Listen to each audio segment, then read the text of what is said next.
focus of any radiology exam is the patient. As a radiographer, it is your duty to provide the best patient care that you can.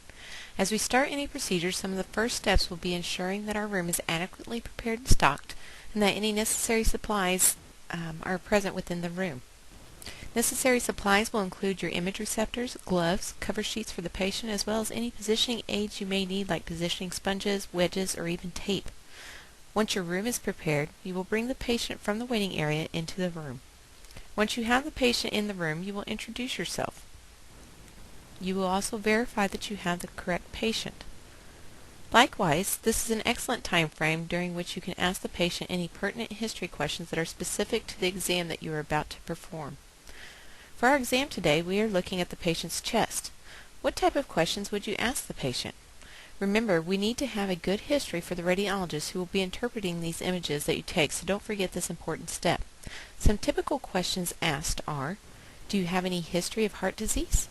What about lung disease? Are you or have you ever been a smoker? Have you ever had any surgeries on your chest? Some facilities may even require height and weight from the patient, so the radiologist can use this information to determine if the heart size is within normal limits.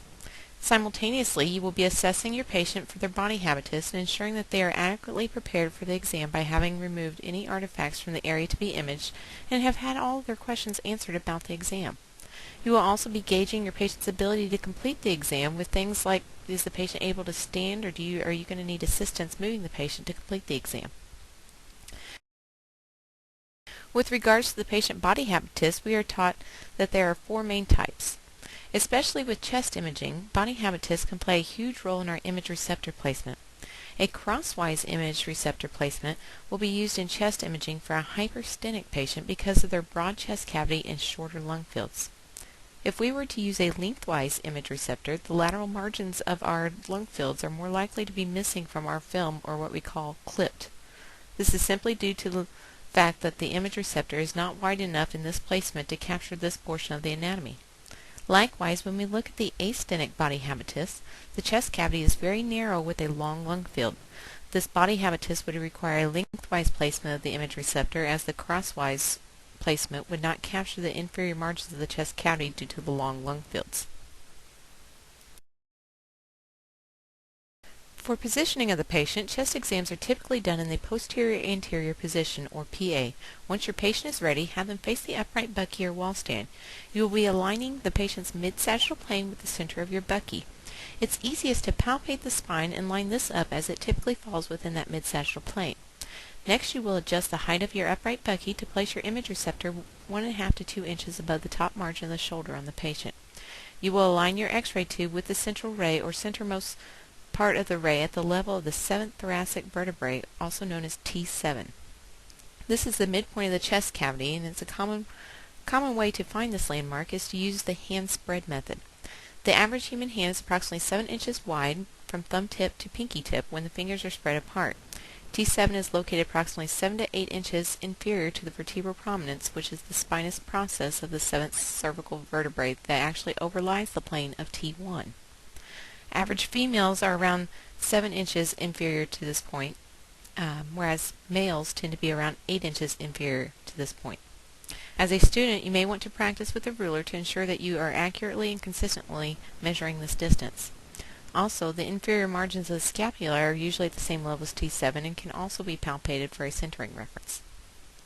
Once the patient is positioned, you will ensure that forward to remove the scapula from superimposition over the lung fields and abduct the humerus of both sides away from the collimated field.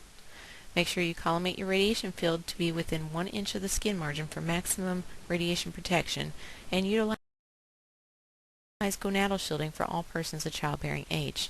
Be sure to have the shielding facing the radiation source.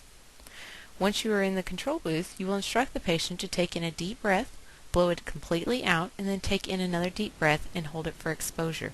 You will expose on maximum inspiration. For your PA chest radiograph, you should be able to visualize both lung fields completely filled with air from the apices all the way to the claustrophrenic angles. You should also be able to see the hilum region, the lung markings, the heart and great vessels, and the bony thorax. You should have an inspiration of at least 10 or 11 ribs above the diaphragm. 11 ribs above the diaphragm is possible on most patients. There should be no rotation of your clavicles. They should appear symmetrical. And likewise, both your left and right side rib markings should also appear symmetrical. Most chest imaging protocols are sometimes called a side view. For this view, you will have the patient place their left side against the upright bucky. We place the left side there to decrease magnification of the heart shadow on the final image. You will align the patient to the center of the wall bucky, utilizing their mid-coronal plane as a reference line and aligning it to be perpendicular to the centering point. The patient's mid-sagittal plane should be parallel to the image receptor. Most commonly, you will palpate the sternum and vertebrae to ensure that there is no rotation between the upper torso and lower torso. You will elevate the patient's arms to ensure that the humeruses, especially the upper portions of the humerus, are out of the lung fields completely that we are actually going to be trying to image. So most patients will actually place their arms on top of their heads at this point, or you could have the patient reach straight out in front of them and grip a IV pole or some other device, but make sure that those arms are up high enough to make sure that they are completely out of that lung field. You will still center your X-ray beam at the level of T7, utilizing a similar method as was used for the PA for finding this point. You will also need to lower your image receptor 1 to 2 inches because of the increase in OID, especially for the right lung. This increase will cause the costophrenic angles of that right lung to be magnified and possibly projected off to the lower margin of the film if you are not careful. You will still collimate, use your appropriate gonadal shielding, and give the same breathing instructions as what you did for your PA chest X-ray. For your lateral chest X-ray, you should be able to see the entire lung field again from apices all the way through costophrenic angles and from the sternum anteriorly to the posterior ribs and thorax posteriorly. The chin and arms are elevated sufficiently to prevent any excessive soft tissues from superimposing your apices, and again there should be no rotation. The posterior ribs and the costophrenic angles on the side away from the IR are projected slightly inferior and posterior slightly due to that divergent beam that we talked about. One thing that some of our students tend to struggle with is actually critiquing their own radiographs once they have them. This is involving whether or not to accept a film or reject a film, and students sometimes just need a little help understanding what is acceptable and what is not. Our first image here is an example of image PA chest X-ray with artifact across the image. If you can notice, there are excessive amount of heart monitoring wires that could have easily been removed prior to actually taking this radiograph. All of these can actually obstruct the view that the radiologist will actually see to be able to tell if there's any underlying pathologies. Now the internal pacemaker obviously cannot be removed, but other than that, all these excess wires up here could have been removed out of the way of this pertinent anatomy that we're actually trying to image. Our next X-ray has to do with a positioning principle.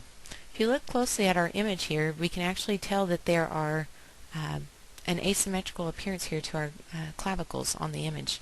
We have the center of our film being right here at the center point of our spine, but if you pay attention to the medial points of our clavicles, you can notice that one is slightly out more towards the right side of our image, or the patient's right side of the image there, the viewer's left side. It's slightly out more off of that mid-sagittal plane where it should be at, whereas this left-sided clavicular margin is actually more overlying the actual spine than what it should be. So basically this patient is slightly twisted out towards the right side and should actually be possibly repeated due to, or depending on what we're actually looking at on our chest X-ray here. But overall, not a horrible image, but definitely something to be watchful for whenever you're actually doing positioning.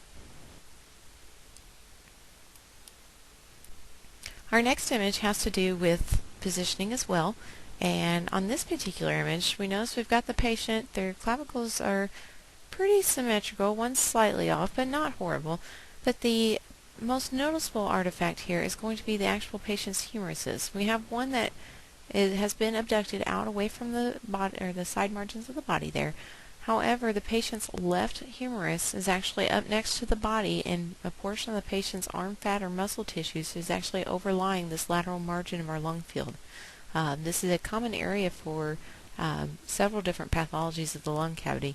So therefore it's very important that we actually get this humerus completely out of the way of that lung field so that we can have a nice clean image here of that left lung.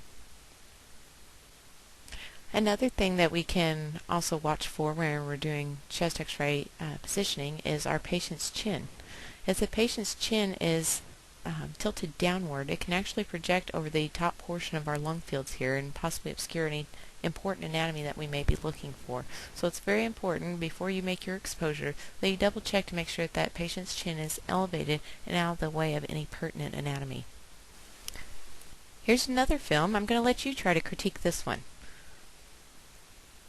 Where we look at the chest x-ray, we can notice we do have all of our anatomy.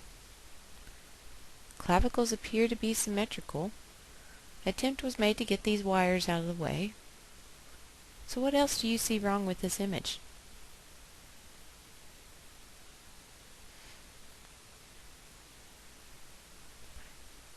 If you look closely, if we look at our markers here, a valid radiographic marker has to be a lead-based marker that is actually applied to the image receptor during exposure. Utilizing a computer-generated marker is simply not acceptable, which is exactly what this is. This is a computer-generated marker, so this film would not be valid in a court of law. Very important as a radiographer that you always have a set of your own markers on you at all times.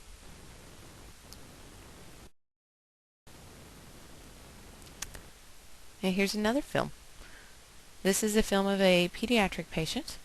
And again, this marker was actually placed by the textbook manufacturer that this image was pulled from. So this is in fact a computer-generated marker, but it was an aftermarket computer generation. So don't get too caught up on the marker on this particular film. However, there is a gross positioning error on this film.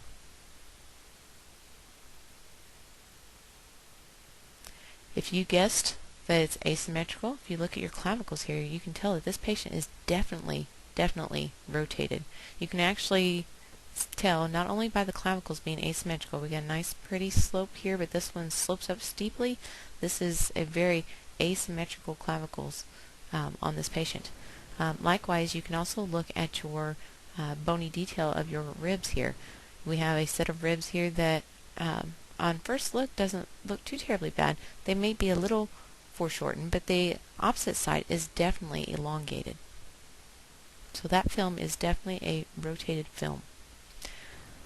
Likewise, here's some lateral chest images for us to critique. On our lateral chest x-ray here, all of our rib markings should actually be completely superimposed. We should have one nice pretty set of rib markings where we're looking completely down the whole side of the patient here. But if you notice posteriorly here, we have a second set of rib markings popping out. So we have this set here plus this set here.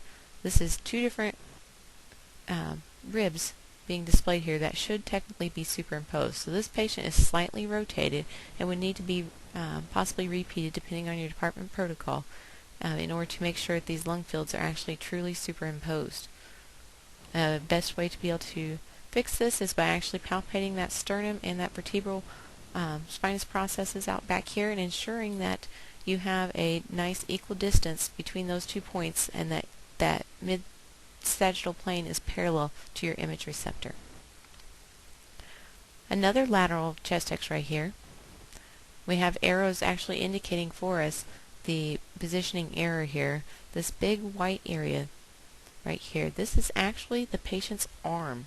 The patient's arms were not elevated enough in order to bring them up out of the lung field.